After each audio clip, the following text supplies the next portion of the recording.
Hello everyone, welcome to IQ Tab. So let's start with the newspaper analysis for 17th of December. Before that, if you want the PDF of this video, you can go to Telegram and search for IQ Tab official. आपको वहाँ पर इसकी PDF मिल जाएगी. First of all, let's see कि आज हमें कौन कौन से न्यूज़ को डिस्कस करना है. सबसे पहले we'll talk about 1971 इंडो-पाकिस्तान का war. It is also called as Bangladesh liberation war. हम इसके बारे में प्रॉपर्ली समझेंगे कि exactly what was the timeline and India का क्या क्या रोल था इस पर्टिकुलर वॉर के अंदर. Second we'll talk about zero budget natural farming. Now जो नेचुरल फार्मिंग है वो कैसे डिफरेंट है as compare to conventional farming, हम इसके बारे में समझेंगे. Then will talk about omicron. No as we know कि ओमिक्रॉन जो है it is a new variant of corona virus, जो कि एक प्रोमिनेंट वेरिएंट की तरह काफ़ी इंक्रीज हो रहा है. ठीक है, लेकिन वो लंग्स को ज़्यादा इन्फेक्ट नहीं कर रहा है. उसके ऊपर रिसेंटली एक स्टडी हुई है, हम इस स्टडी के बारे में समझेंगे. Next will be talking about right to be forgotten. Centre ने सुप्रीम कोर्ट के सामने रिसेंटली अभी एक प्रोविजन बताया है, मतलब बताया है कि जो राइट टू फॉरगॉटन है उसको इन्होंने डेटा प्रोटेक्शन बिल 2019 के अंदर इंक्लूड किया है, जो कि रिसेंटली अभी नेक्स्ट विंटर सेशन के अंदर जो आने वाला है उसके अंदर इंक्लूड किया गया है. तो राइट टू बी फॉरगॉटन जो है इसको एक फंडामेंटल राइट बनाया जा रहा है, मतलब ये एक फंडामेंटल राइट का पार्ट है, ऐसा सेंटर बोल रही है. तो हम इसके बारे में समझेंगे. Next will talk about nutrition gardens. Now what is the main component of nutrition garden, क्या इसकी जरूरत है और कैसे कैसे काम करता है, हम इसके बारे में सारा डिटेल समझने की कोशिश करेंगे. And finally will talk about कि जो यूनियन कैबिनेट है उसने रिसेंटली नॉट दे दिया है, मतलब उसने हामी दे दी है on increasing girls marriage age from 18 to 21. ठीक है, अभी तक जो गर्ल्स का मैरिज एज है वो 18 ईयर्स है, उसको इंक्रीज करके टोटल 21 ईयर्स तक करना है. इसके बारे में हम बात करेंगे. So first of all let's talk about the first topic that we have to discuss. It is 1971 India Pakistan war. Now देखिए, फर्स्ट ऑफ ऑल आपको समझना है कि प्रीलिम्स पॉइंट ऑफ व्यू से ये क्यों इंपॉर्टेंट है. इसके आपको जितने भी फैक्टर्स हैं वो सारे पता होने चाहिए कि what were the main factors, what was the actually उस टाइम का बैकग्राउंड, का सिचुएशन का बैकग्राउंड क्या था, क्यों ये वॉर हुई थी. सेकंड, जितने भी प्रोमिनेंट लीडर्स हैं उनके नेम पता होने चाहिए आपको, and all the important dates and the places. ठीक है, जितने भी हैं वो सब आप मतलब वो आप उसको मालूम कर सकते हो. वो आपसे यूपीएससी के प्रीलिम्स में तो नहीं पूछेगा और बाकी किसी एग्जामिनेशन में पूछ सकता है. मेंस पॉइंट ऑफ व्यू से देयर इज अ क्वेश्चन जो आप अटेम्प्ट कर सकते हैं. Question is examine the factors that led to India's victory in 1971 war against Pakistan. What were the outcome of the war. ठीक है, आप इसको अटेम्प्ट कर सकते हैं. Now let's move on to the topic. Now देखिए, जब इंडिया का इंडिपेंडेंस हुआ था 1947 में, तो इंडिया दो पार्ट में डिवाइड हो गई थी, इंडिया एंड पाकिस्तान. ठीक है, दो पार्ट में डिवाइड हो गई थी. नाउ जो पाकिस्तान था वो दो फैक्शंस में डिवाइड हो गया था, west Pakistan and east Pakistan. ठीक है, देखिए आप यहाँ पर समझ सकते हैं. This is the exact map कि 1947 में इंडिया कैसा था. जब इंडिया डिवाइड हुआ था तो this was the main India. ठीक है, तो this is the main India और दिस एक पाकिस्तान और सेकंड पाकिस्तान. तो वेस्टर्न पाकिस्तान इस साइड है, ईस्टर्न पाकिस्तान इस साइड है. ये दोनों ही पाकिस्तान के पार्ट्स थे. ठीक है, और 1971 में क्या हुआ था, जैसा आप अभी देख सकते हैं, अभी का मैप जो है ये बांग्लादेश बन चुका है. मतलब 1971 के वॉर में पाकिस्तान दो टुकड़ों में बट गया था, एंड जो ईस्टर्न पाकिस्तान था वो इट कन्वर्टेड इनटू बांग्लादेश, और वेस्टर्न पाकिस्तान का नेम हो गया था नॉर्मल पाकिस्तान. ठीक है, ये पाकिस्तान अभी जो है वो अभी पाकिस्तान, ये वाला वेस्ट पाकिस्तान है. ओके, तो देखिए, ये जो हमारा western Pakistan and eastern Pakistan जो पहले हुआ करता था 1947 के टाइम में, इट वाज मुस्लिम डोमिनेटेड. जैसा हमें अभी पता है कि अभी भी these countries are Muslim dominated. ठीक है, और ये बंगाल प्रोविंस का पार्ट हुआ करते थे. देखिए यहाँ पर जो हमारा पूरा वेस्ट बंगाल था उसी का एक पूरा पार्ट हुआ करता था, बट ये डिवाइड हो गया था और उसके कारण ये दो डिफरेंट कंट्रीज में डिवाइड हो गया. Now soon after the formation of Pakistan, जो बंगालीज थे, देखिए इधर ईस्टर्न पाकिस्तान के अंदर जो बंगालीज थे उनको लगातार रिप्रेस करने की, मतलब रिप्रेस उनको करना स्टार्ट कर दिया. उनको प्रॉपर रिप्रेजेंटेशन नहीं मिलती थी उनकी नेशनल गवर्नमेंट के अंदर, और उनके अगेंस्ट रेशियल डिस्क्रिमिनेशन वगैरह बहुत ज़्यादा होता था. बिकॉज जैसा आपको पता है कि वहाँ पर मुस्लिम मेजॉरिटी में थे और बंगालीज जो थे वो माइनॉरिटी में थे. तो बंगालीज को वहाँ पर बहुत ज़्यादा राइट्स वगैरह नहीं दिया जाता था बाय मुस्लिम मेजॉरिटी, जो वहाँ की पार्टीज वगैरह थी. तो जो बंगालीज जो ईस्टर्न पाकिस्तान के अंदर रहते थे, यानी कि जो प्रेजेंट बांग्लादेश है, वहां पर जो बंगालीज रहते थे उनको ऐसा लगता था कि उनके उनके कल्चर के साथ यहाँ पर पूरी तरीके से इंसाफ नहीं किया जा रहा, बिकॉज उनके कल्चर को यहाँ पे दबाने की कोशिश की जा रही है, उनको रिप्रेस करने की कोशिश की जा रही है. तो वहाँ पे कुछ प्रोटेस्ट वगैरह स्टार्ट हो गए, कुछ मूवमेंट्स वगैरह स्टार्ट हो गए, और वहाँ पर उन्होंने बंगाली को एक ऑफिशियल लैंग्वेज की तरह बनाने के लिए बात की गई. ठीक है, तो वहाँ पर देखिए, जैसा हमें पता है कि मुस्लिम वहाँ पर मेजोरिटी है, यानी कि वहाँ की जो ऑफिशियल लैंग्वेज थी दैट वाज उर्दू. तो उर्दू को उर्दू के साथ बोला उन्होंने कि बंगाली को भी आप अपना एक नेशनल लैंग्वेज बनाओ. देखिए उर्दू रहे इसमें कोई दिक्कत नहीं थी बंगालियों को, बट मेन चीज था कि बंगाली को भी एक प्रोमिनेंट लैंग्वेज का दर्जा मिलना चाहिए पाकिस्तान के अंदर. ठीक है, ओके. वहां पर एक बहुत ही इंपॉर्टेंट लीडर थे शेख मुजीबुर रहमान. ठीक है। अब जो शेख मुजीबुर रहमान थे उस टाइम के ये बहुत ही इंपॉर्टेंट लीडर थे जो कि बांग्लादेश के अंदर प्रेजेंट थे। ठीक है, उन्होंने एक 6 पॉइंट प्रोग्राम दिया था पाकिस्तान की गवर्नमेंट को। उन्होंने कहा था कि हमें प्रोविंशियल ऑटोनॉमी चाहिए ईस्टर्न पाकिस्तान को। प्रोविंशियल ऑटोनॉमी का सीधा सा मतलब होता है कि हमें स्टेटहुड ऐसा दो कि हम अपने डिसीजन वगैरह खुद ले सकें। ठीक है, ऐसा उनका वो था। फिर क्या हुआ, ये काफ़ी चीज़ें ये इन्होंने काफ़ी अपना जो भी पॉइंट्स वगैरह थे लोगों के सामने रखे, लोगों को इनकी बातें पसंद आई। तो 1970 के अंदर जब इलेक्शन हुए पाकिस्तान के अंदर, तो मुजीबुर की जो पार्टी थी, दैट वाज, का नाम था ईस्ट पाकिस्तान अवामी लीग। ठीक है, अवामी लीग करके जो पार्टी है, वो जो पार्टी थी वो लैंडस्लाइड विक्ट्री के साथ जीत गई। मतलब बहुत अच्छे विक्ट्री, बहुत अच्छे मार्जिन के साथ जीत गई, जहां पे टोटल उन्होंने 169 सीट्स में कंटेस्ट किया था और वहां पे 167 सीट्स में वो मतलब इलेक्शन जीत गए। मतलब सिर्फ दो जगहों पर वो इलेक्शन हारते हैं, बाकी 169 सीट्स में वो इलेक्शन जीत गया आउट ऑफ 169। ठीक। अब देखिए, ईस्ट पाकिस्तान के अंदर ऑल दो मुस्लिम जो थे वो मेजोरिटी में थे, ठीक है, बंगालीज माइनॉरिटी में थे, पर आप देख सकते हैं यहाँ पे एक बंगाली ऐसा पर्सन है जो कि 167 आउट ऑफ 169 वोट्स ले गया। तो इसका मतलब क्या है कि अब ये पर्टिकुलर बंगाली पर्सन जो है वहां पे रूल, मतलब वहां पे रूल करने वाला था, मतलब वहां पे उस पर्टिकुलर जगह पे कमेंट बनाने वाला था। बट पॉइंट इज, ये चीज जो वहां के मुस्लिम मेजोरिटी लीडर्स थे उनको ये चीज पसंद नहीं है।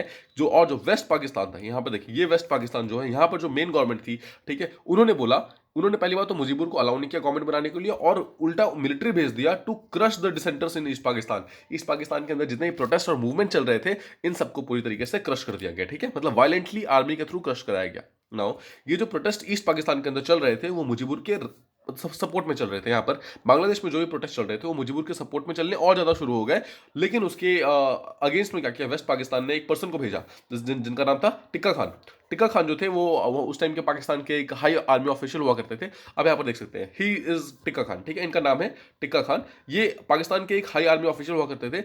इनके देखरेख में क्या हुआ था, एक बहुत ही ब्रूटल क्रैकडाउन किया गया था, जो कि प्रोटेस्टर्स को बुरी तरीके से मारा गया था एंड बहुतों को मार डाला गया था। दे वर किल्ड इन मार्च 1971। अब टाइमलाइन ध्यान रखिएगा, यहाँ पर मार्च 1971 में ऐसा हुआ था कि जब इलेक्शन हुए तो इलेक्शन के जो रिजल्ट आए थे उसको मानने से मना कर दिया था रूलिंग पार्टी ने, और टिक्का खान की उसके अंदर अगुवाई के अंदर उन्होंने जो प्रोटेस्टर थे उनके ऊपर बहुत ज्यादा ब्रूटल क्रैकडाउन कराया था।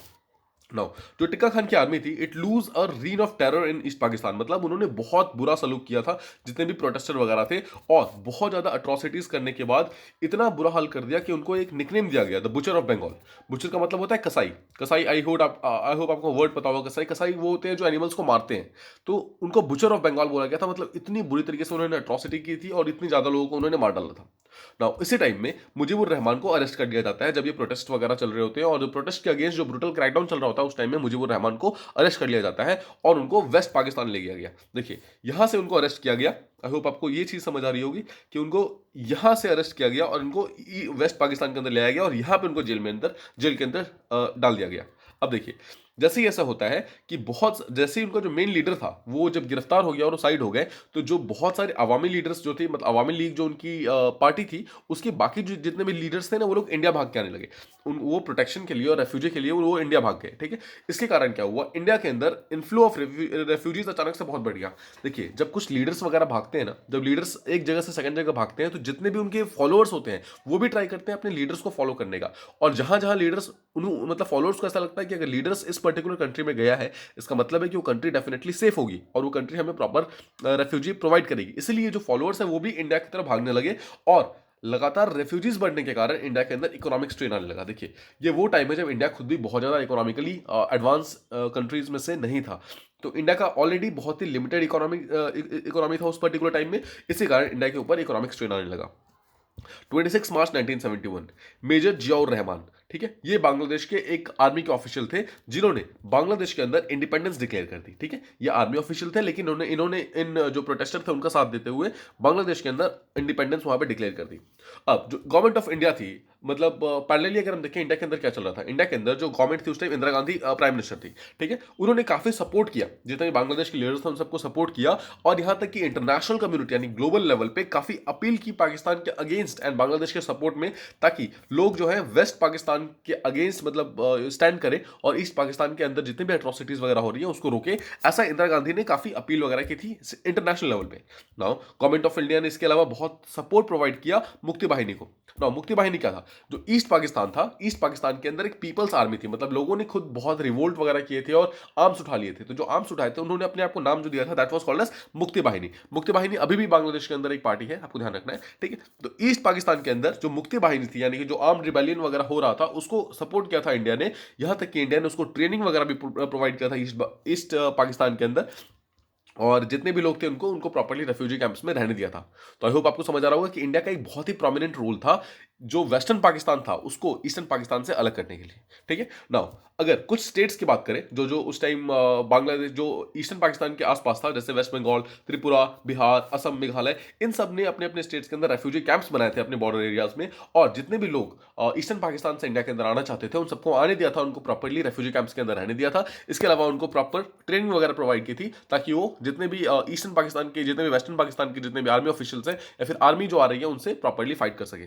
फाइनली 3 दिसंबर 1971 का देखिए, अब इंडिया अगर इतनी हेल्प कर रहा है ईस्टर्न पाकिस्तान, वेस्टर्न पाकिस्तान की, सॉरी, इंडिया इतनी हेल्प कर रहा है ईस्टर्न पाकिस्तान की, तो obviously western Pakistan will not like it. तो इसके रिटेलिएशन में क्या किया वेस्टर्न पाकिस्तान ने, 3 दिसंबर 1971 को उसने पाकिस्तान ने इंडिया के ऊपर लॉन्च कर दिया, एयर अटैक किया था, ठीक है। एयर अटैक कर दिया था जहां पर बहुत डिफरेंट एयरफील्ड जो है हमारे उन सब पे अटैक किया था, इंक्लूडिंग आगरा। मतलब समझ रहे आप, आगरा तक पहुंच गया था। आगरा आप समझ रहे दिल्ली के आसपास है, मतलब पाकिस्तान एयर स्ट्राइक करते करते आगरा के आसपास पहुंच गया था। और दिस वाज द पॉइंट जब इंडिया जो है 1971 वॉर के अंदर एंटर करता है। अभी तक इंडिया किसी भी प्रकार के वॉर के अंदर एंटर नहीं कर रहा था। India was just trying to help out the refugees that were coming from east Pakistan, but west Pakistan के अट्रॉसिटीज के कारण और वेस्ट पाकिस्तान के जो उन्होंने वॉर लॉन्च किया था उसके कारण इंडिया को वॉर के अंदर आना पड़ा।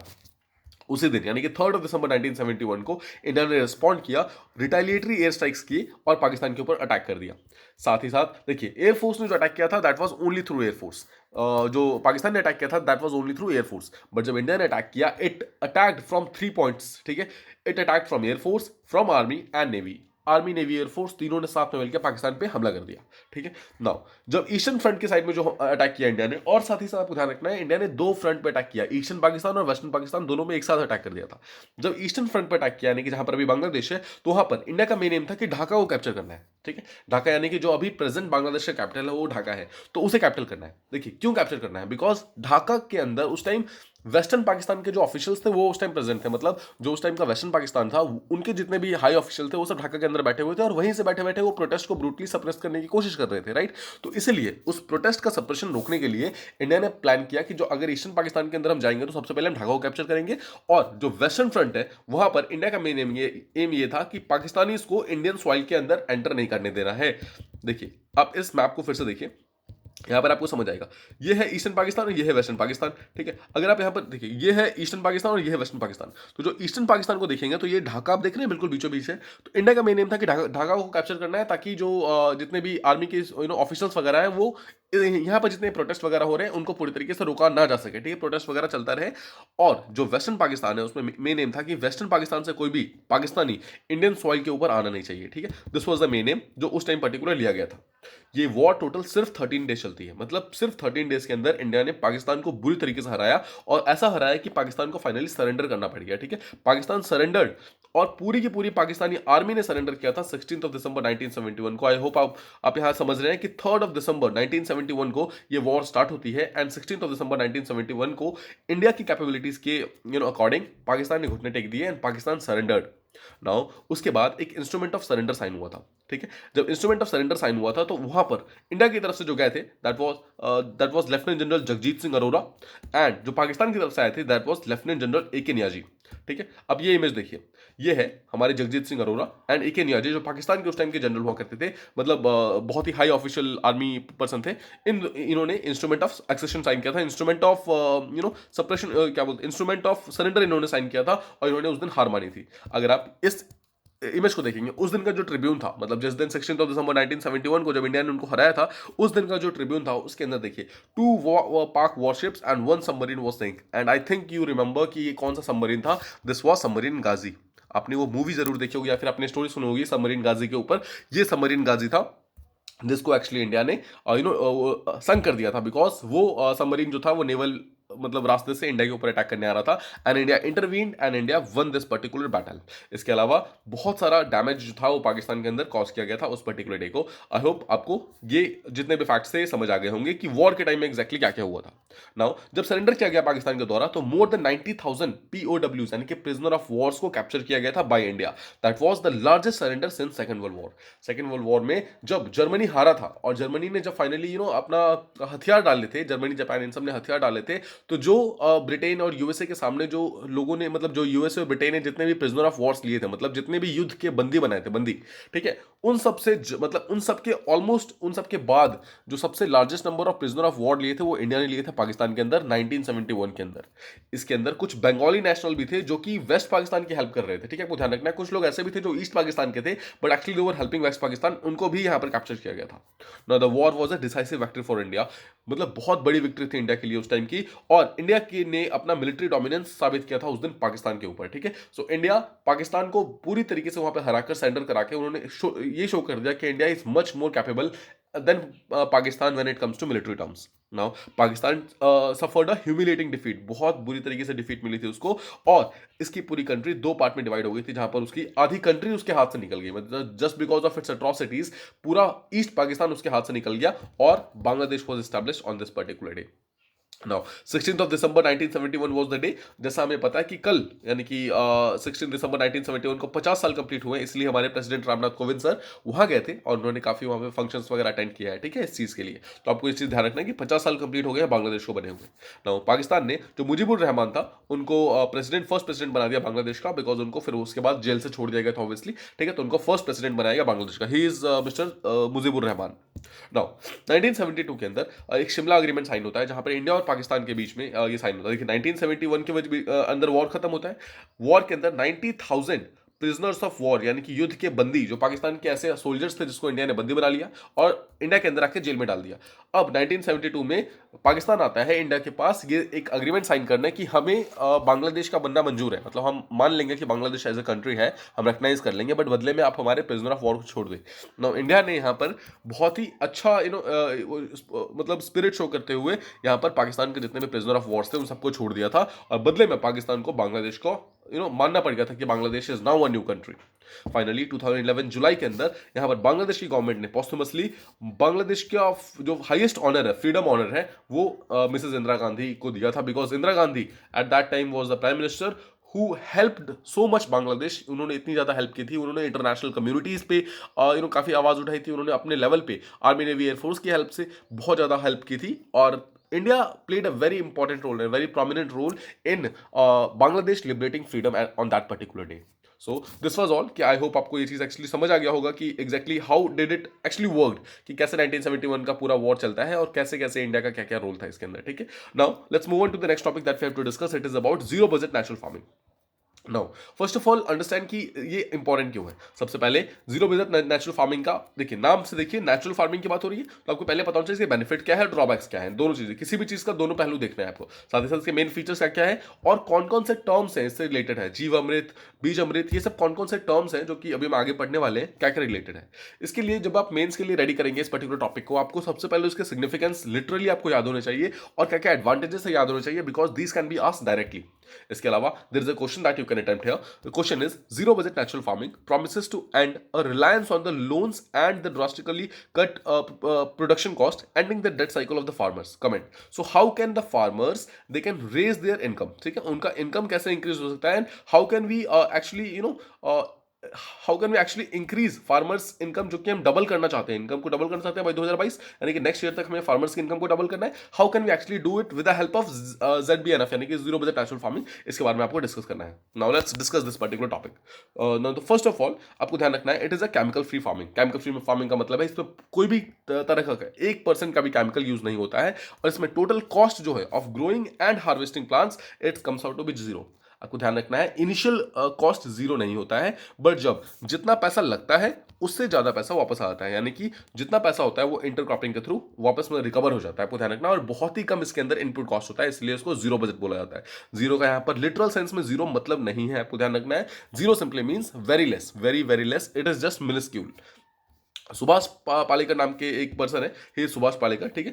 ये एक पर्सन है जिन्होंने actually zero budget natural farming का कंसेप्ट दिया था इन मिड 1990s, और इन्होंने इसको एक एज अल्टरनेटिव दिया था ग्रीन रेवोल्यूशन के मेथड से। जैसा हमें पता है 1960s और 1970s के बीच में एक ग्रीन रेवोल्यूशन नाम का एक कंसेप्ट आता है इंडिया के अंदर, जिसके तहत पंजाब, हरियाणा, हिमाचल प्रदेश, ये सब जितने भी स्टेट्स हैं, they grew to be one of the most important farming states in India, right. बहुत ही इंपॉर्टेंट बन जाते हैं। लेकिन ग्रीन रेवोल्यूशन का सबसे बड़ा घाटा क्या हुआ? सबसे बड़ा घाटा ये हुआ कि पंजाब, हरियाणा, हिमाचल प्रदेश में अभी के टाइम में अगर हम सॉइल्स को देखेंगे तो सॉइल्स की क्वालिटी लगातार डाउन हो रही है। साथ ही साथ जो वहाँ का वाटर है, जो पानी वो लोग यूज़ करते थे, पानी का जो अमाउंट है वो बहुत कम हो गया। वहाँ का जो ग्राउंड वाटर लेवल है वो बहुत कम हो गया है, बिकॉज ऑफ लगातार हम इरीगेशन के लिए जितना पानी हम यूज़ करते रहे हैं पंजाब, हरियाणा, हिमाचल प्रदेश के एरियाज में, उसके कारण वहाँ पर पानी और जो सॉइल है दोनों का क्वालिटी काफ़ी कम हो गया है। तो हमें पता है कि green revolution is a very good method, हमने उससे बहुत कुछ पाया है, राइट। हमारी फार्मिंग कम्युनिटी ने उससे बहुत कुछ पाया है, बट इसके बावजूद ग्रीन रेवोल्यूशन के इतने ज़्यादा ड्रॉबैक्स थे कि सुभाष पालेकर ने यहाँ पर एक न्यू कंसेप्ट दिया जिसका नाम था zero budget natural farming. Now इनका कहना यह है कि अगर एक प्लांट को हमें ग्रो करना है तो सबसे पहले हमें जो जो चीज़ें उसके लिए चाहिए वो ऑलरेडी नेचर के अंदर प्रेजेंट है। यहाँ पर कोई भी केमिकल्स वगैरह यानी कोई भी एक्स्ट्रा चीज़ या फिर कोई भी ऐसी चीज़ जो कि ह्यूमन ने बनाई है उसको इसके अंदर इंक्लूड करने की जरूरत नहीं है। अगर हम एग्जांपल लेते हैं कि देखिए, जैसे अगर हमें नाइट्रोजन को इंक्रीज करना होता है अपने सॉइल के अंदर तो हम क्या करते हैं? एनपीके नाम का फर्टिलाइजर डालते हैं, नाइट्रोजन फॉस्फोरस एंड पोटेशियम नाम का एक फर्टिलाइजर डालते हैं, ठीक है। अब अगर हम इस फर्टिलाइजर को ना डालें तो सिंपली देखिए, जो हमारा अर्थ फॉर्म होता है, अर्थ फॉर्म वो एक वर्मी कंपोस्ट की तरह काम करता है, और अर्थ फॉर्म का जो एक्सक्रीटा है, देख रहे हैं यहाँ पे आपको अर्थवॉर्म को भी डायरेक्टली यूज नहीं करना है। अर्थवॉर्म का जो एक्सक्रीटा है, it has 7 times more nitrogen than the soil. मतलब एक पर्टिकुलर सॉइल के अंदर नाइट्रोजन इंक्रीज करना है तो you can directly use earthworm का एक्सक्रीटा, राइट। अगर आप इस चीज को यूज करेंगे तो आपका ऑटोमेटिकली आपका जो सॉइल का न्यूट्रिशन है वो ऑटोमेटिकली इंक्रीज हो जाएगा।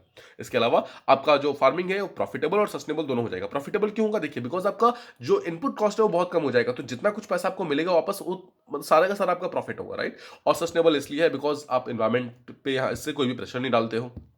ओके, समझते हैं क्या क्या एप्लीकेशन है जो इसमें सबसे पहले यूज होता है। आपको फर्स्ट टर्म जो ध्यान रखना है दैट इज जीव अमृत। जीव अमृत अमृत नाम का एक पर्सन मतलब एक कंसेप्ट है जो कि जीरो बजट नेचुरल फार्मिंग के अंदर यूज होता है। Now jeevamrut is a total, it is a mixture of total 6 things. 6 चीजों का एक मिक्सचर होता है। फर्स्ट ऑफ ऑल फ्रेश देसी काऊ का डंग, डंग ठीक है, गोबर जो होता है वो। सेकंड इज एज्ड देसी काऊ का यूरिन। देखिए, अगर कोई फ्रेश देसी काऊ है उसका डंग चाहिए हमें, और जो कोई एज्ड देसी काऊ है उसका यूरिन चाहिए, ठीक है, गौमूत्र कहते हैं इसे।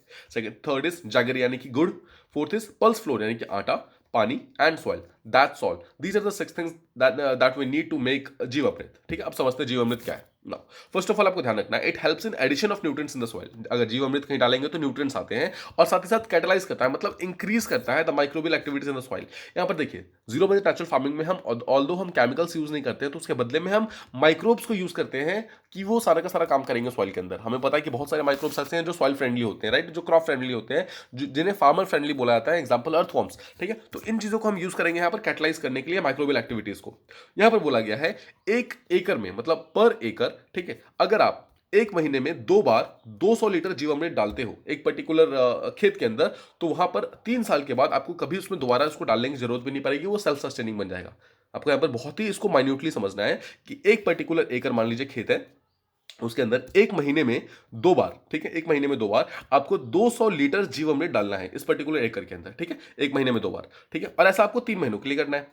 जो आप 3 महीनों के लिए लगातार आप ऐसा करेंगे तो उसके बाद आपको दोबारा इसके अंदर नहीं डालना पड़ेगा, बिकॉज उसके बाद वो सेल्फ सस्टेनिंग बन जाएगा। उसके बाद वो खुद ही अपने न्यूट्रिएंट्स को फिर से रिसाइकल करेगा और फिर से अपने जितने भी उसको माइक्रो न्यूट्रिएंट्स या फिर मैक्रो न्यूट्रिएंट्स चाहिए वो खुद ही अपनी उसके अंदर बना सकता है सॉइल के अंदर। ये ठीक है, ऐसा सुभाष पालेकर का कहना है।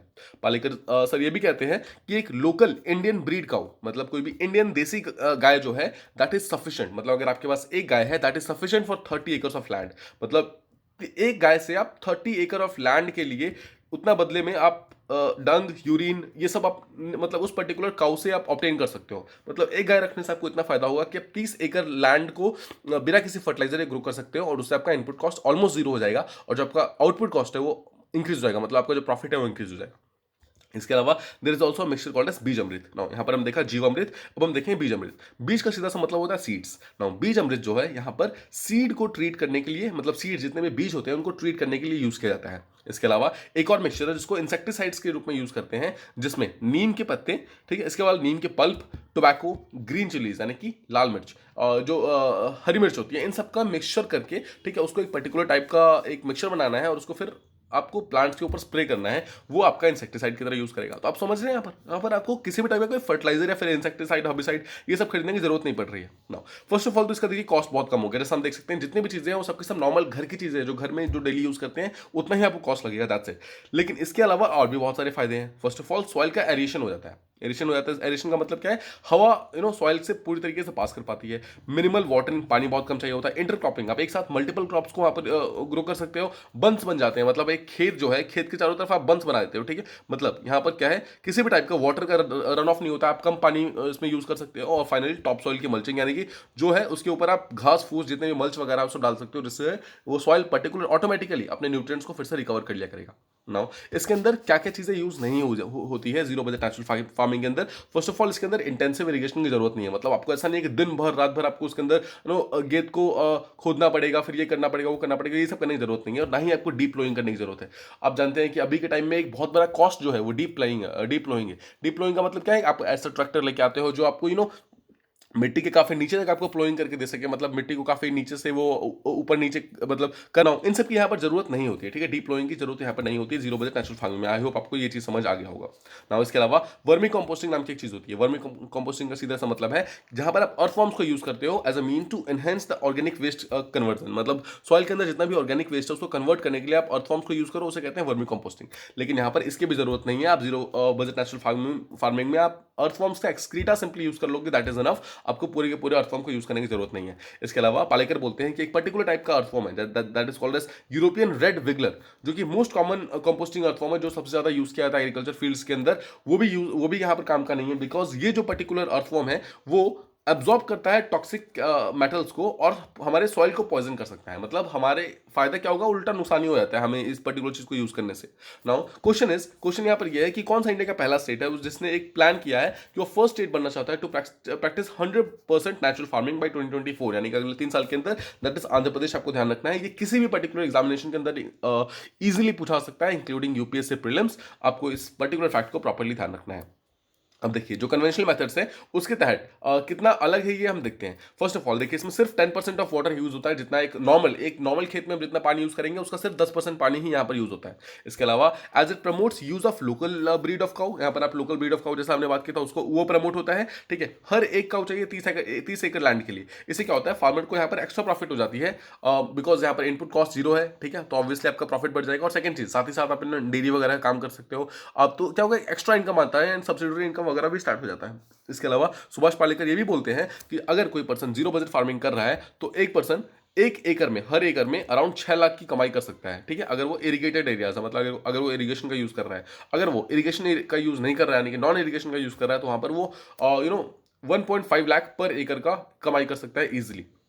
इसके अलावा ये जो जीरो बजट नेचुरल फार्मिंग है, it covers all kind of agroclimatic areas, यानी कि किसी भी पर्टिकुलर एरियाज के अंदर ये काम करेगा। यहाँ पर आपको ऐसा नहीं है कि सिर्फ ट्रॉपिकल एरियाज में काम करेगा, सिर्फ टेम्परेट एरियाज में काम करेगा, ऐसा नहीं है। ये हर एक एरियाज में काम करेगा and it is suitable for all kind of crops. Now the major characteristics of the zero budget natural farming की बात करें तो इसका जो कॉस्ट है, यानी कि इसका जो कॉस्ट ऑफ प्रोडक्शन है, इट इज जीरो, ठीक है। और फार्मर्स को कुछ भी बाय नहीं करना पड़ता, कुछ इनपुट्स वगैरह बाय नहीं करना पड़ता है। सिंपली वो जो नेचुरल चीजें हैं उनको यूज करते हैं और उससे उनका काम हो जाता है। फार्मर्स को ज्यादा यील्ड मिलता है in the first year only. मतलब ऐसा नहीं है कि आपको वेट करना पड़ेगा 3-4 साल के लिए, ऐसा बिल्कुल भी नहीं है। आप जिस साल ये पर्टिकुलर चीज यूज करेंगे, आपको उसी साल से, मतलब जिस साल आप स्टार्ट करेंगे उसी साल से आपको इसके फायदे देखने स्टार्ट हो जाएंगे। नाउ इससे क्या होगा, पैसा आएगा तो जो फार्मर्स वगैरह उनको लोन वगैरह नहीं लेना पड़ेगा। जो भी उनके पहले के लोन है वो इजीली उसको डेट को क्लियर कर सकते हैं, राइट। और क्या होता है यहाँ पर, जो कन्वेंशनल आप फील्ड अगर यूज करते हैं और अगर आप एक तरफ जीरो बजट नेचुरल फार्मिंग का जो फील्ड यूज करते हैं, तो सुभाष पालेकर कहना यह है कि जो जीरो बजट नेचुरल फार्मिंग में है वो आप ज्यादा पैसे कमा सकते हो पर एकड़, मतलब पर एकड़ के हिसाब से आप ज्यादा पैसे कमाओगे, बिकॉज आपका इनपुट पर एकड़ कम हो जाएगा और आपको प्रॉफिट ज्यादा होगा। आई होप आपको ये दोनों चीजें क्लियर हैं, ठीक है ना। फाइनली देखते हैं इसके कौन कौन है जो इसके अगेंस्ट है, क्रिटिसाइज कौन कर रहा है। देखिए जितने भी साइंटिफिक कम्युनिटी है वो उसको क्रिटिसाइज कर रही है, बिकॉज वो बोलते हैं कि इंडिया को अभी जीरो बजट नेचुरल फार्मिंग के पूरी तरीके से रिलाई नहीं करना चाहिए, बिकॉज अभी कोई भी साइंटिफिक वैलिडेशन नहीं है इन सब चीजों का। मतलब हाँ, सुभाष पालेकर सर ने बोला तो है कि हाँ ठीक है, ये है वो है, बहुत सारी जगहों पर दिखा भी गया है, बट द पॉइंट इज कि इसका साइंटिफिक वैलिडेशन नहीं है अभी तक कि इन 5 चीजों को, यानी कि जो जीव अमृत और बीज अमृत उनको यूज करेंगे तो ये हमारा जो प्रोडक्टिविटी है उसको इंक्रीज कर देगा। ऐसे कोई साइंटिफिक वैलिडेशन अभी तक मिली नहीं है।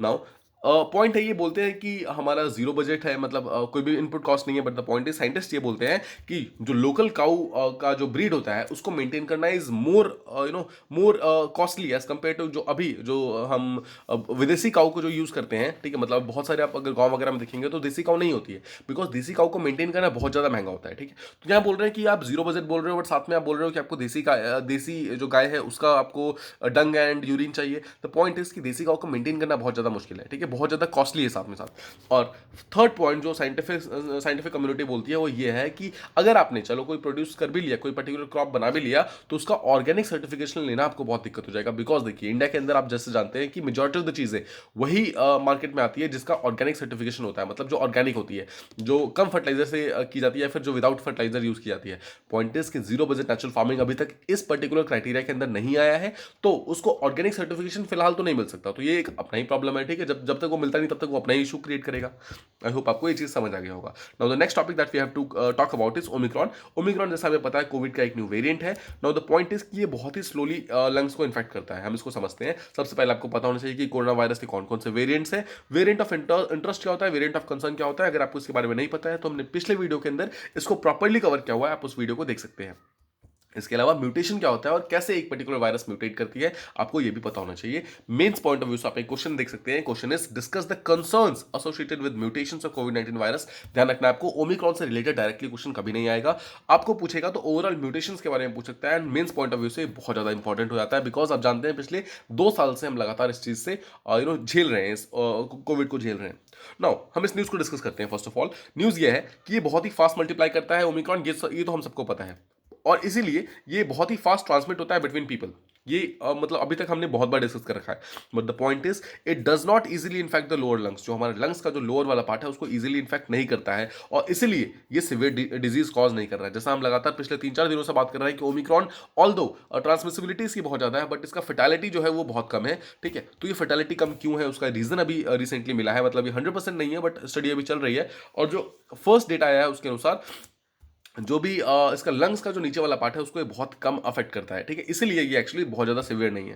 नाउ हमें पता है कि जो लंग्स होते हैं, लंग्स के नीचे 2 ब्रोंकाई होते हैं, ठीक है। ब्रोंकाई जो होते हैं वो विंड पाइप के बिल्कुल आस में होता है। आप यहाँ देखिए, देखिए दिस इज लंग्स। ये अगर आप ओवरऑल देखेंगे this is lungs, but lungs के अंदर जो आप जितने भी नेटवर्क्स देख रहे हैं they are called as bronchi, ठीक है। नाउ द पॉइंट इज कि अगर कोई पर्टिकुलर वेरिएंट जो है वो लंग को अफेक्ट करता है और जो ब्रोंकाई को अफेक्ट करता है, तो कौन ज़्यादा खतरनाक होगा आप सोचिए। देखिए अगर कोई लंग्स को अफेक्ट कर रहा है तो वो सेम अमाउंट ऑफ वायरस जो है वो पूरे लंग्स में फैल रहा है, बट जो हमारा मेन रेस्पिरेशन का जो मेन चीज है that is this bronchi.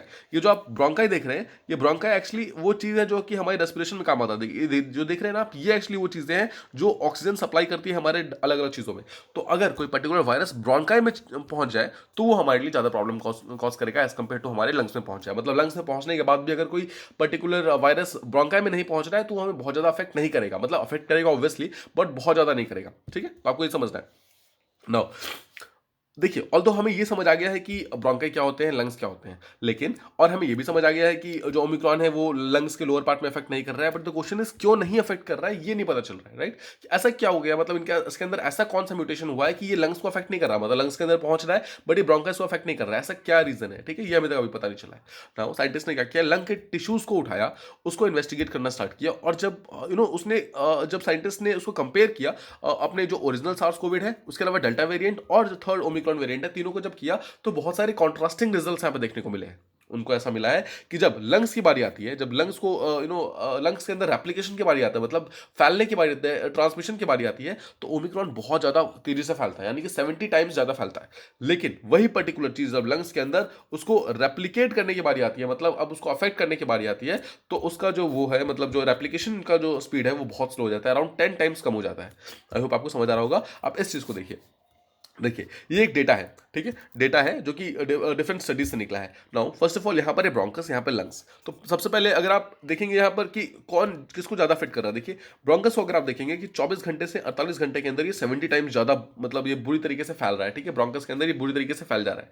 But अगर हम लंग्स के अंदर देखेंगे, देखिए पूरी तरीके से फैल नहीं पा रहा है, ये 10 गुना कम है। तो अगर लंग्स के अंदर ही नहीं आ पा रहा है तो फिर ब्रोंकस के अंदर कहां से आएगा, राइट। आई होप आपको समझ आ रहा होगा कि लंग्स के अंदर ये पूरी तरीके से फैल नहीं पा रहा है, उसके कारण ये ब्रोंकस तक पहुंच नहीं पा रहा है, ठीक है। आई होप जितना आ रहा है उतना तो चलो ठीक है, ब्रोंकस के पास जा रहा है, बट ये ऑल्दो ये लंग्स के अंदर ही बहुत ज़्यादा फास्ट नहीं हो पा रहा है। देखिए अब इसको हम कंपेयर करते हैं जो पिछले कुछ वेरिएंट्स थे उनके साथ कंपेयर करते हैं, तो आपको ज़्यादा बेटर समझ आएगा। जो आप लाइट पिंक देखेंगे, लाइट पिंक में जो आप ये देख रहे हैं, this is from original SARS covid, ठीक है। सेकंड जो लाइट रेड है दैट इज डेल्टा के लिए है, और जो थर्ड वन जो आप डार्क रेड देख रहे हैं that is for Omicron. Now देखिए ब्रोंकस को देखेंगे, स्टार्टिंग के 24 घंटे के अंदर इसका ओरिजिनल वर्जन अराउंड 10⁻² तक पहुंचता है, और जो डेल्टा वेरिएंट था उसका भी 10⁻² तक पहुंचता है। लेकिन ब्रोंकस की बात करें, मतलब ब्रोंकस के अंदर ओमिक्रॉन की बात करें, तो वो 10⁻5 तक पहुंच जाता है ऑलमोस्ट, ठीक है। आप देख सकते हैं 48 आवर्स होते होते 24 घंटे में 10⁻4 और 48 घंटे के अंदर अंदर 10⁻5, मतलब इतनी बुरी तरीके से रेप्लिकेट होता है ब्रोंकस के अंदर।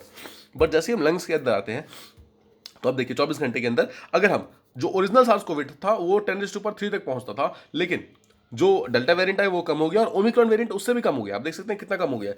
सिमिलरली 48 आवर्स होते होते आप देख सकते हैं यह इतना कम हो जाता है कि 10⁻3 के आसपास ही रुक जाता है, मतलब ये बहुत ज़्यादा फास्ट तरीके से ग्रो नहीं होता है। देखिए डेल्टा वेरिएंट था जो कि लंग्स को बहुत ज़्यादा अफेक्ट करता था, जो ओरिजिनल सार्स कोविड था जैसा हमें पता है कि वो बहुत ज़्यादा अफेक्ट करता था, बट ओमिक्रॉन जो है बहुत ज़्यादा लंग्स को अफेक्ट नहीं करता है।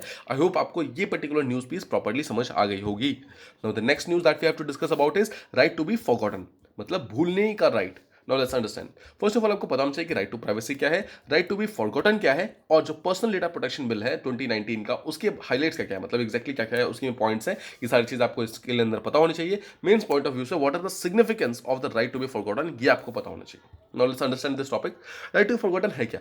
नाउ ये एक न्यू कंसेप्ट है जो कि इंडिया के अंदर धीरे धीरे इवॉल्व हो रहा है, जहां पर एक इंडिविजुअल सीख कर सकता है, मतलब मांग कर सकता है टू रिमूव और डिलीट कोई ऑनलाइन पोस्ट जो उसके बारे में की गई है, जहां पर उसका कोई एम्बैरेसिंग पिक्चर, वीडियो या फिर न्यूज आर्टिकल है जो कि उस पर्टिकुलर पर्सन को मेंशन कर रहा है, उसको निकालने के लिए वो बोल सकता है। आई होप आपको ये चीज समझ आ गई होगी।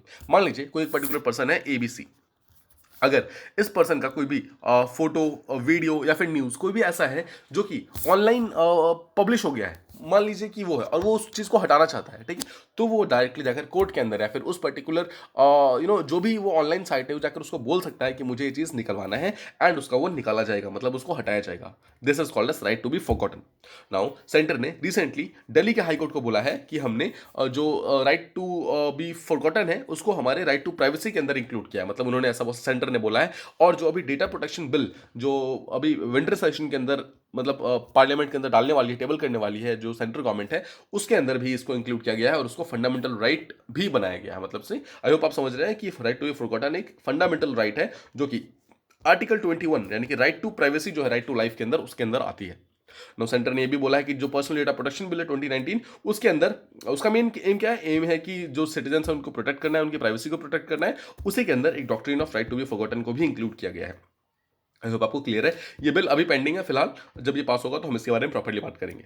अब ये जो IT एक्ट है यानी कि जो डेटा प्रोटेक्शन बिल है, it also provides for removal of certain unlawful information, कोई ऐसा इन्फॉर्मेशन जो अनलॉफुल है उसको निकालने के बारे में बात करता है, from a intermediary platform and issuance of direction for blocking public access to any information, जो किसी भी पर्टिकुलर वेबसाइट पे हो उसको हटाने के लिए central government directly, central government या फिर जो डेजिग्नेटेड अथॉरिटी होगी उसको हटाने के लिए प्रॉपर एक रूल बना सकती है और उसको हटाने के लिए बोल सकती है। इसके अलावा ओडिशा और कर्नाटका के जो हाई कोर्ट है उन्होंने भी ये अब बोला है कि जो राइट टू बी फॉरगॉटन है it is essential part of right to privacy. I hope आपको ये पर्टिकुलर टॉपिक प्रॉपर्ली समझ आ गया होगा। Now let's move on to the next topic that is about nutrition gardens. नाउ नाम से आपको पता चल रहा है न्यूट्रिशन गार्डन का मतलब है कि ऐसे क्रॉप्स को ग्रो किया जाएगा जिसके अंदर बहुत ज्यादा न्यूट्रिशन है। ट्रिम्स पॉइंट ऑफ व्यू से सबसे पहले आपको पता होना चाहिए कि न्यूट्रिशन गार्डन का कंसेप्ट क्या है, कौन इसे स्टार्ट करता है और बेनिफिशियरीज कौन कौन से हैं। मेंस के लिए आप एक क्वेश्चन अटेम्प्ट कर सकते हैं। क्वेश्चन इज कि discuss how the concept of nutrition garden at grass roots can prove to be a sustainable model for food security and diversity. आप इस क्वेश्चन को अटेम्प्ट कर सकते हैं मेंस के लिए। Now let's understand the topic. आपको ध्यान रखना है कृषि विज्ञान केंद्र ने इसको स्टार्ट किया है और एम क्या है इसका कि बहुत सारी फैमिलीज का जो फूडिंग हैबिट्स है उसको ड्रास्टिकली चेंज करना है, ताकि वो जो खाना खाते हैं उसके अंदर ऑलरेडी न्यूट्रिशन इंक्लूडेड होना चाहिए। ठीक है, जो केवी के है कृषि विज्ञान केंद्र है उसके जो बहुत सारे इंस्टीट्यूट्स वगैरह हैं, वो इंस्टीट्यूट जो है लोकली अवेलेबल लोगों को इंडिजिनियस सीड्स वगैरह प्रोवाइड करेंगे, मतलब एक ऐसे सीड्स प्रोवाइड करेंगे जो कि न्यूट्रिशनल फूड वगैरह ग्रो करती है। ठीक है, और आसपास की जितनी फैमिलीज हैं उन सबको ये प्रोवाइड किया जाएगा, जिसमें वेजिटेबल्स एंड बहुत सारे फ्रूट्स वगैरह ग्रो कराने के लिए सीड्स वगैरह देंगे। करेंगे। नाउ जो फैमिलीज हैं वो अपने घर के आसपास किचन गार्डन्स लगा सकती हैं। किचन गार्डन का कंसेप्ट जो होता है, इसका मतलब होता है कि आप अपने घर के अंदर ही छोटा सा गार्डन लगा लो जिसके अंदर कुछ फ्रूट्स, कुछ वेजिटेबल्स वगैरह आप ग्रो करो, ताकि फर्स्ट ऑफ ऑल आपका कुछ पैसा बचेगा, यानी कि ठीक है, और सेकंड चीज़ आप ऑर्गेनिक चीज़ें खा सकते हो, मतलब आप अपने घर की चीज़ें खा सकते हो विदाउट एनी अडल्ट्रेशन, बिना किसी मिलावट के आप चीज़ें खा सकते हो। इसके अलावा आंगनवाड़ी के साथ भी एक कंसेप्ट, मतलब एक साइन किया गया है जिसमें बोला गया है कि आंगनवाड़ी का मेन काम होगा कि वो न्यूट्रिशनल सप्लाई को प्रोवाइड करेगा to childrens, adolescence and pregnant womens from a particular region. किसी भी विलेजेस के अंदर जो बच्चे हैं या फिर प्रेग्नेंट वुमेन्स हैं उनको प्रॉपर न्यूट्रिशियस खाना पहुंचाने का काम जो है वो आंगनवाड़ी करेगी। इसके अलावा बेनिफिशियरी फैमिलीज को वर्मी कंपोस्ट के बारे में बताया गया है कि वर्मी कंपोस्ट की यूनिट्स मतलब दिए जाएंगे ताकि उनको फर्टिलाइजर वगैरह खरीदने की जरूरत ना पड़े और नेचुरल फर्टिलाइजर की तरह अर्थ फॉर्म्स को यूज कर सके। ठीक है, वर्मी कंपोस्ट आपको ध्यान रखना है अर्थ फॉर्म्स की मतलब पर्सपेक्टिव में यूज किया जाता है। Okay, now apart from supplying and training, आप देखिए सीड सप्लाई किया जाएगा, उनको ट्रेनिंग वगैरह प्रोवाइड किया जाएगा, ये तो है। इसके अलावा न्यूट्रिशन का इंटेक सर्वे वगैरह किया जाएगा, एक सर्वे किया जाएगा जिसके अंदर ये प्रॉपर्ली पता लगाने की कोशिश करेगा कि कितने लोग खाना खा रहे हैं, कितने लोग नहीं खा रहे हैं, उनका फूड कंजम्पशन का टाइमिंग क्या है बच्चों का, ठीक है, एग्जैक्टली कितने बजे वो खा रहे हैं, ठीक है, मतलब कितना न्यूट्रिशन वो ले रहे हैं, उनका कैलोरी इंटेक क्या है, इन सब चीज़ों को प्रॉपर्ली एक सर्वे के अंदर इंक्लूड किया जाएगा। इसके अलावा लोकल फैमिलीज को तो खाना मिल रहा है, जो फ्रूट्स मिल रहे हैं, इसके अलावा सेम पर्टिकुलर कंसेप्ट को मिड डे मील स्कीम के थ्रू स्कूल्स वगैरह में, गवर्नमेंट स्कूल्स के अंदर इंक्लूड करने की बात की जा रही है, जहां पर बहुत सारे जो पैकली ग्रोन मतलब फ्रूट्स एंड वेजिटेबल्स है, जैसे कि स्पिनच यानी कि साग जो होता है, साग, टोमेटो, ओकरा, कैरेट, फ्रूट्स जैसे कि मैंगो, अनार, ठीक है, मलबेरी, ये सब ऐसे फ्रूट्स हैं जिसके अंदर एक्चुअली विटामिन, न्यूट्रिशन, ये सब बहुत ज़्यादा होते हैं। तो ये सब एक्चुअली अगर हम मिड डे मील प्रोग्राम के अंदर इंक्लूड करेंगे तो वो हमारे जो बच्चे हैं, जो आज के जो छोटे बच्चे हैं जो कि स्कूल्स के अंदर जिनके या फिर घर के अंदर प्रॉपर न्यूट्रिशियस खाना नहीं मिल पाता है बिकॉज ऑफ गरीबी एंड ऑल, उनको प्रॉपर खाना स्कूल के अंदर मिल सकता है। ये एक डबल इंसेंटिव की तरह काम करेगा। देखिए, पहली बात तो उनको खाना मिल जाएगा और सेकंड चीज, खाना एक इंसेंटिव की तरह काम करेगा कि बच्चे स्कूल आएंगे। ठीक है, तो आई होप आपको ये चीज प्रॉपर्ली समझ आई होंगी और साथ ही साथ उन बच्चों को गार्डनिंग के ऊपर भी काफी नॉलेज वगैरह दिया जाएगा।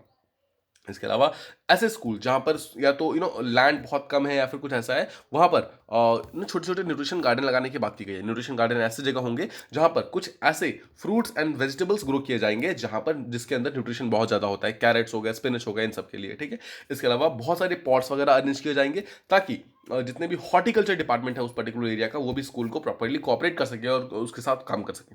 आई होप आपको ये टॉपिक प्रॉपर्ली समझ आ गया होगा कि what is nutrition garden.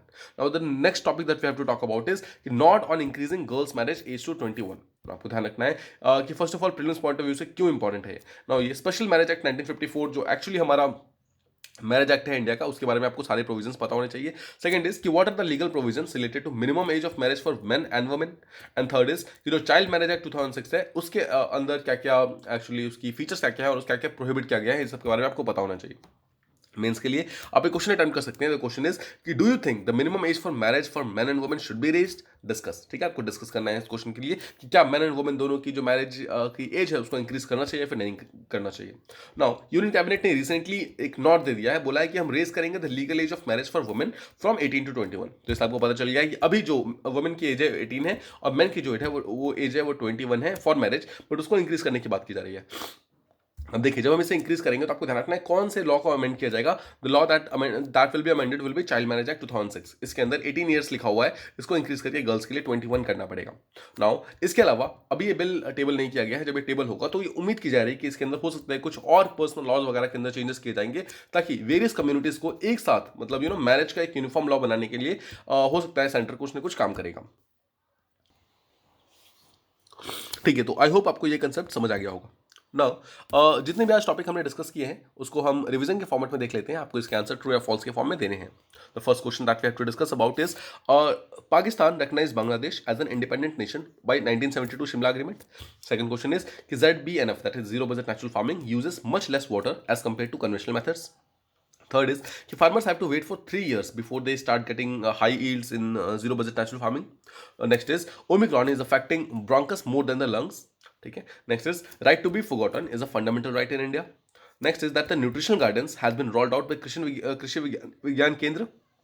Next is to change the age of marriage of girls, marriage act 1955 will have to be amended. ठीक है, ये सारे क्वेश्चन थे जिसको आपको अटेम्प्ट करना है और इसका आंसर आप ट्रू या फॉल्स के फॉर्म में दे सकते हैं। जो कल के क्वेश्चन थे उसे हम रिवाइज कर लेते हैं, डिस्कस कर लेते हैं।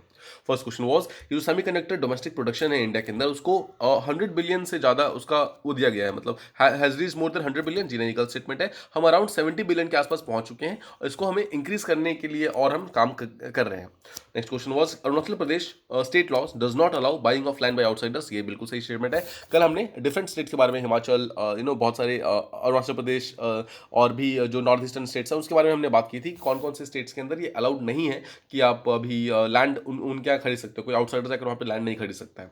फिर Shri Ramna Mandir is located in West Bengal which was destroyed in 1971। जिन्हें गलत स्टेटमेंट है। तो हमें पता है कि वो बांग्लादेश के अंदर इंक्लूडेड है, वेस्ट बंगाल के अंदर इंक्लूडेड नहीं है। Next is Nora dance form belongs to Vietnam. जी नहीं, ये थाईलैंड से बिलोंग करता है। नोरा डांस आपको ध्यान रखना है, ये वियतनाम से इंक्लूडेड नहीं है। Next is this yard was formed in 2020 to fight COVID virus. जी नहीं, ये 2008 के अंदर बनाया गया था। And it is not only to fight COVID but it is to fight all influenza viruses. किसी भी टाइप का कोई वायरस आएगा तो उन सबसे फाइट करने के लिए जीसीआर को बनाया गया है।